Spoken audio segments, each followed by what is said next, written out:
j'avais fait la vidéo il y a 2 mois qui s'appelle Alerte médicale, alerte mondiale, eh bien nous annoncions qu'il y avait plusieurs possibilités. Eh bien, ce scénario que nous annoncions déjà, on l'a vu tout récemment. On a vu au Sénat une intervention d'une sénatrice assez extraordinaire qui a balancé, ça fait le buzz, je veux dire par là. Madame la Présidente, Monsieur le Ministre, Madame la Présidente de la Commission, mes chers collègues, à entendre les partisans de la vaccination obligatoire, vacciner massivement les populations apparaît comme une décision simple, une décision de progrès qui s'imposerait à tous pour faire reculer le virus. Et ceux qui osent douter, réfléchir et finalement faire un autre choix seraient d'obscurs complotistes. Pourtant, parmi eux, on trouve des institutions très sérieuses, comme l'Académie de médecine qui s'est prononcée contre une 3e dose généralisée, comme le professeur Alain Fischer, monsieur vaccin du gouvernement, qui se prononce contre la vaccination obligatoire, le contexte actuel ne le justifiant pas, comme le Conseil de l'Europe dans sa résolution du 27 janvier 2021, qui demande que la vaccination ne soit pas obligatoire et qui affirme que personne ne doit subir de pression politique, sociale ou autre pour se faire vacciner. Récemment, 4 pays, la Finlande, la Suède, la Norvège et le Danemark, interdisent le vaccin Moderna pour les hommes jeunes en raison des risques courus. Ou encore les nombreux collectifs de chercheurs et de scientifiques qui expliquent leur refus du vaccin obligatoire. Enfin, la France a inscrit le principe de précaution dans sa Constitution. Il est impossible légalement d'imposer un vaccin avec des produits expérimentaux qui nécessitent un consentement libre et éclairé. Je rappelle que les injections ARN messager sont toujours en phase 3 expérimentale et ce jusqu'en 2023. C'est une autorisation de mise sur le marché temporaire. Chers collègues, au-delà des institutions, nous sommes tous destinataires d'informations sourcées et de publications de qualité, d'études et de rapports français et internationaux. Dans les documents qui nous sont transmis, on nous alerte sur l'insuffisance des preuves concernant l'innocuité et l'efficacité des vaccins, sur la sécurité des injections, sur la transmission du virus ou encore sur les risques qui pèsent sur la vaccination des jeunes, des enfants, sur les sujets souffrant de pathologies graves ou sur les femmes enceintes. On nous alerte aussi sur les dégâts psychiques des injonctions sanitaires. Il n'y a donc pas de consensus scientifique autour de la vaccination obligatoire et de masse. Il y a des vues et des orientations divergentes de la part des professionnels de santé. Parmi elles, adapter la vaccination aux risques et renforcer le ciblage des populations fragiles. Réhabiliter l'immunité naturelle, dont des études récentes ont confirmé l'intensité, la globalité et la durabilité qui la rendent bien supérieure à celle des vaccins. Rendre aux médecins le droit de soigner à l'aide des traitements précoces reconnus. Ce sont eux qui connaissent le mieux l'état de santé de leurs patients. Mettre à disposition les données scientifiques et statistiques aux spécialistes de la pharmacovigilance, les universitaires, les virologues, les généticiens ou les immunologistes. Au vu de tous ces éléments, nous, parlementaires, chers collègues, quelle légitimité aurions-nous à rester sourds à d'autres arguments pour garantir la santé de nos citoyens?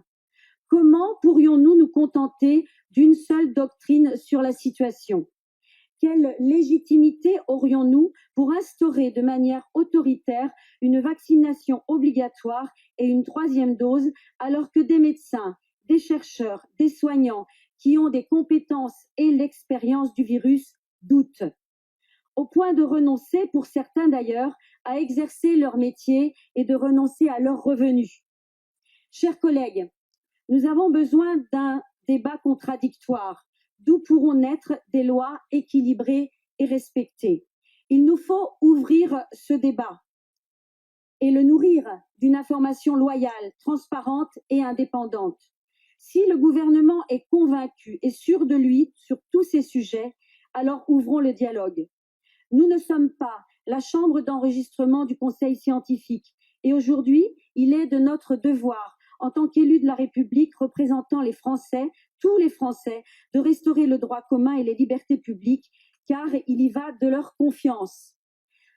À cet instant où l'épidémie nous offre une accalmie, où le taux de vaccination de la population française a atteint des niveaux élevés, il est temps de renoncer à la vaccination obligatoire.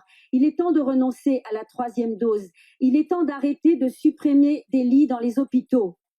Bien au contraire, il est temps de faire un bilan et d'envisager de façon rationnelle la suite en sortant de la doctrine tout vaccinale. Plutôt que de gouverner par la peur et par le contrôle, il serait bon d'agir avec calme et raison. Vous l'aurez compris, mes chers collègues, je voterai contre cette proposition de loi. Merci. Très bien. D'un côté, ils avancent, mais quand on contre-attaque, ils reculent. On le voit, par exemple, sur l'obligation de vaccination qu'avait lancé un parti politique, a été rejetée par le Sénat. Ensuite, à l'Assemblée nationale, tout récemment, il y a eu des débats. Il y a eu 135 députés pour et 125 contre. Ça doit passer à l'Assemblée, au Sénat et ensuite revenir à l'Assemblée nationale. Ce n'est pas comme l'autre fois où ça passait avec vote à main levée, oui, non, oui, non, oui, non, quoi, hein, avec des milliers d'amendements qui passaient à toute vitesse. Donc le vent tourne, donc il faut tenir bon, mais il faut pas rester sans rien faire non plus. Je suis très étonné. Je ne sais pas si tu as vu hier, le professeur Raoult a eu une antenne chez Touche pas à mon poste, qui n'est pas une émission que je regarde, mais elle est passée sur YouTube et il a eu plus d'une demi-heure d'antenne totalement libre.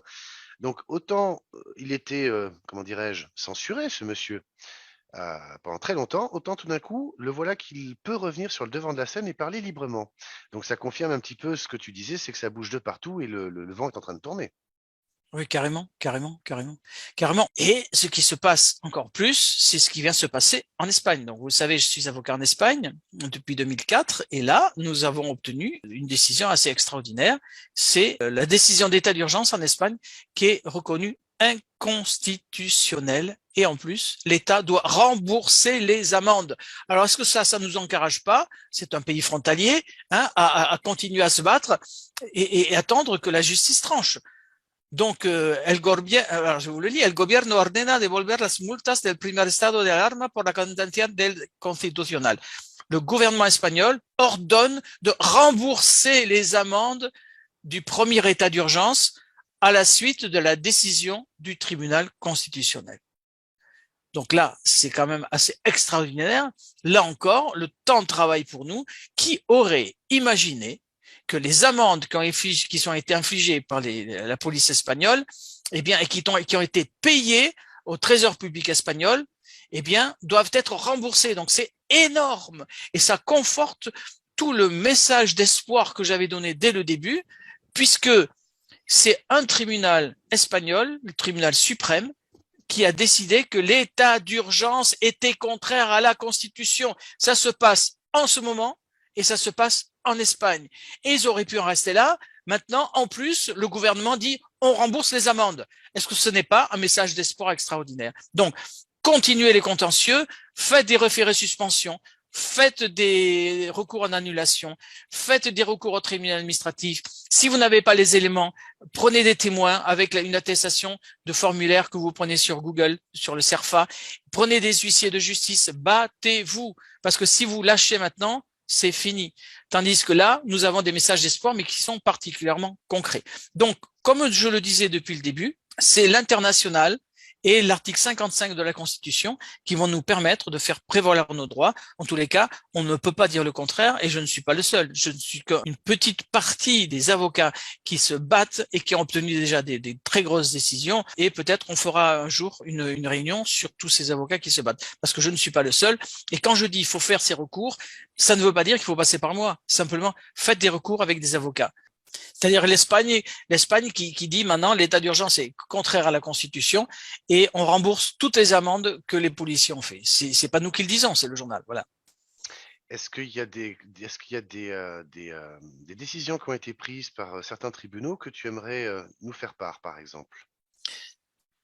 Alors, ça sera peut-être un peu difficile maintenant, mais il y a une décision qui est ancienne, qui est d'un tribunal de Guadeloupe, auquel le Conseil d'État s'était opposé, mais avec des éléments qui sont scientifiquement complètement opposés maintenant. Donc, la décision du tribunal de Guadeloupe, qui était de prescrire l'hydrochloroquine et l'azithromycine, je crois que c'est comme ça qu'on dit, eh bien, L'hydroxychloroquine et l'azithromycine. voilà, Même voilà. moi, j'ai eu du mal à... Oui, c'est très compliqué. Voilà, voilà. Donc, cette décision du tribunal, sa motivation, elle devient extraordinairement d'actualité parce que le tribunal de Guadeloupe avait obligé, de Basse-Terre, oui, de Basse-Terre, avait obligé à donner le traitement. Donc, s'il obligeait à donner le traitement, ça veut dire que, eh bien, il n'y avait pas que la vaccination comme solution. Alors ça, c'est une affaire, je l'avais étudiée en son temps, c'est assez compliqué et c'est très simple. Effectivement, l'hydroxychloroquine avait été suspendue de prescription par les médecins libéraux, mais pas par les médecins hospitaliers. C'est d'ailleurs pour ça que le professeur Raoult a pu continuer et donner, faire son protocole. Cependant, les patients qui étaient traités par l'hydroxychloroquine, sortant de l'hôpital, pouvaient continuer à en consommer, pour autant que ce soit le médecin traitant de l'hôpital qui les avait pris en charge qui continuait le traitement. Et on s'est retrouvé face à un joli paradoxe, c'est que finalement, la télévision, le journal officiel de la télévision nous a dit quoi? L'hydroxychloroquine est interdite. Non, elle était juste interdite de prescription par les médecins libéraux, c'est tout. Donc ça a foutu un vrai bordel tout ça. Mais j'ai l'impression que c'est un petit peu ce à quoi joue le gouvernement aujourd'hui depuis le début de cette pandémie. Je veux dire, l'hydroxychloroquine est interdite. Non, elle ne l'était pas. Moi, j'en avais découvert une autre. Si tu regardes, tu vois le QR code.